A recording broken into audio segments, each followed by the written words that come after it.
I've done is I've taken the Texalium handles from Batson. It's a woven graphite.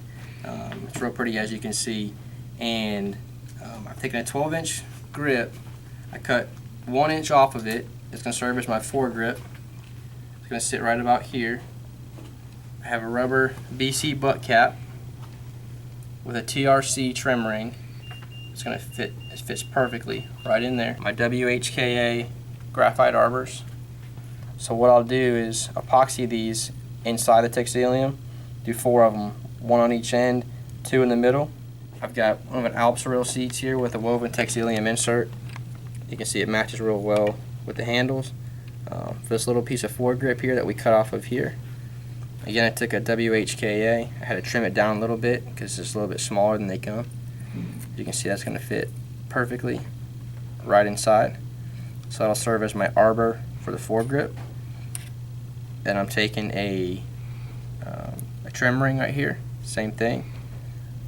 The TRC is going to sit right up against the reel seat. To finish off the foregrip, I'm going to have black trim rings to transition to the blank. Alright, so with the epoxy mixed up, it takes 30 seconds there, and you don't have to measure this stuff, you just eyeball half and half. You got part A and part B. I'm going to go ahead and coat my arbors on the outside. And go ahead and leave a liberal coat because you want to make sure it fills the gap.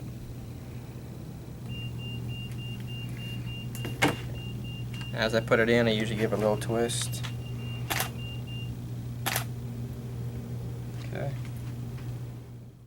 Alright, you want to make sure if you're using that 15-minute that you clean up as you go, because once this stuff kicks, it kicks quick.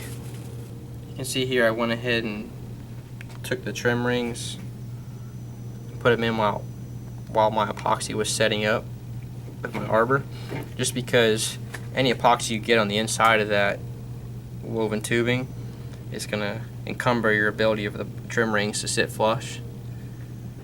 While the epoxy is drying and our arbors are setting up, I'm going to go ahead and use some tape to build an arbor or bushings right here where the butt cap is going to go. So to do that, I've already taken a China marker and marked just about where the top of the butt cap is. I'm going to take tape and I'm going to plan on 2 rings, one here and one on the end, just inside. I never put them right on the end because it doesn't give you room for epoxy. You want to encapsulate these rings of tape. Alright, so you can see now it's actually even kind of pushed the butt cap out a little bit, makes it swell, which is fine. I would not like that if I didn't have any exposed blank, because that means I'm going to have very little epoxy in here because it's tight, so it's going to act like a squeegee and push the epoxy out.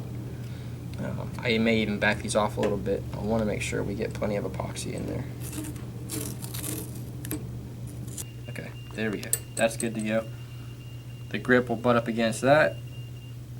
A reel seat, little foregrip, and our handle will be done. Alright, now that we've given our handle some time to dry, check the epoxy. It's rock hard. Same thing here. Like I said, if you wait overnight, no problem. If you do use a 15-minute, make sure you give it plenty of time. The trick to reaming is you've got to use multiple sizes. It's going to gradually, you're going to just step up in size. The reamers overlap in size. The diameter of the butt, the largest point on this small reamer, is larger than the starting point on the next size up. So you can always get started. What you're trying to do is match the taper of the blank. Every blank is different in taper, but try to get as close as you can to where it just fits snug on the blank. The reamer, pull in and out.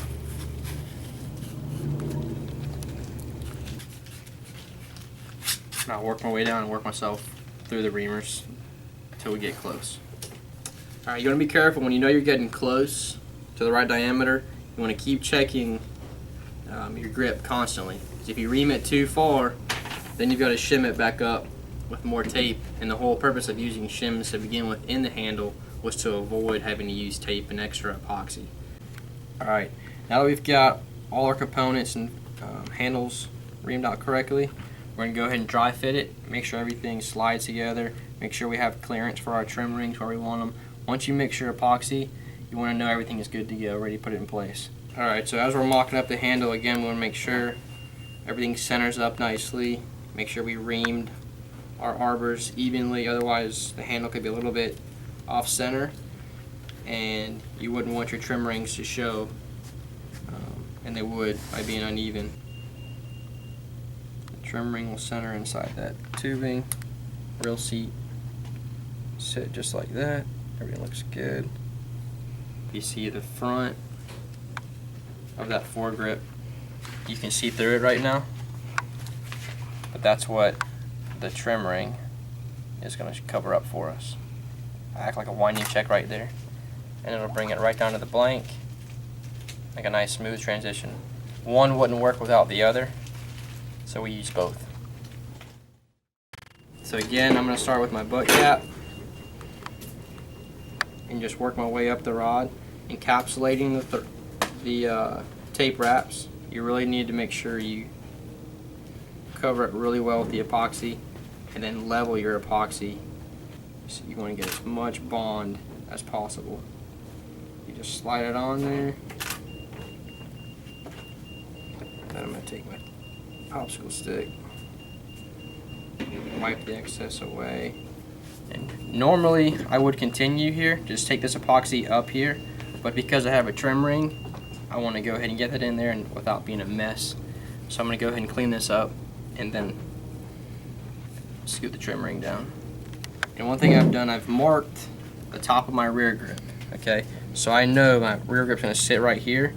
But what I'm going to do, because I have this rubber grommet / bushing on the back end of this, and I'm a little concerned about acting as a squeegee, I don't want it to squeegee my epoxy off of the blank here. I want to make sure I have plenty of epoxy under here in direct contact with this, my arbors. So I'm going to apply the epoxy a little further up where I know the diameter is smaller, and that squeegee won't wick it away, and it'll be able to get inside the grip itself. So I'm double checking, making sure all my trim rings are good. I know I've got just the one trim ring on the bottom here. So I'm going to go ahead and slowly spin this. See, I'm rotating the blank as I push the grip down, and I can feel, and look, you can see the epoxy coming out the other end. So I know that as I spin this and move it around a little bit, that epoxy is getting on the inside of this grip.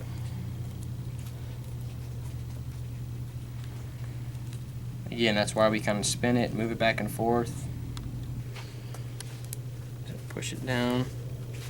Okay, so due to the insert in this aluminum reel seat, you'll see, or I don't know if it's easy to see or not, but the aluminum on the ends is larger diameter than what you have inside because that insert takes up space. So you see towards the bottom we're nice and snug. A little bit of tape up towards the front. Now we're nice and snug here. Okay. So what I'm going to do is just put my epoxy here. We're just going to slowly slide the reel seat down. Again, kind of spinning it as you go, because you're never going to have it perfectly centered. And you want to make sure plenty of epoxy gets under the reel seat, in between it and the blank.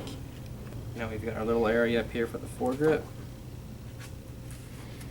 I've already fitted the foregrip, so I know we're going to be good right here. Again, looking at it, making sure I know I've got more epoxy here than I need. Just bring some of the excess down towards the front. That way you know you'll have more than you need and it'll push back to where you need it. And if not, you'll just wipe it off when you're done. Okay. Again, just kind of slowly rotating it as we slide down. Okay. We sized this winding check / trim ring to the blank already. You see it's a perfect fit, and it's going to fill that gap that we had from the trim ring to the blank. So our handle is complete. We just got to clean it up.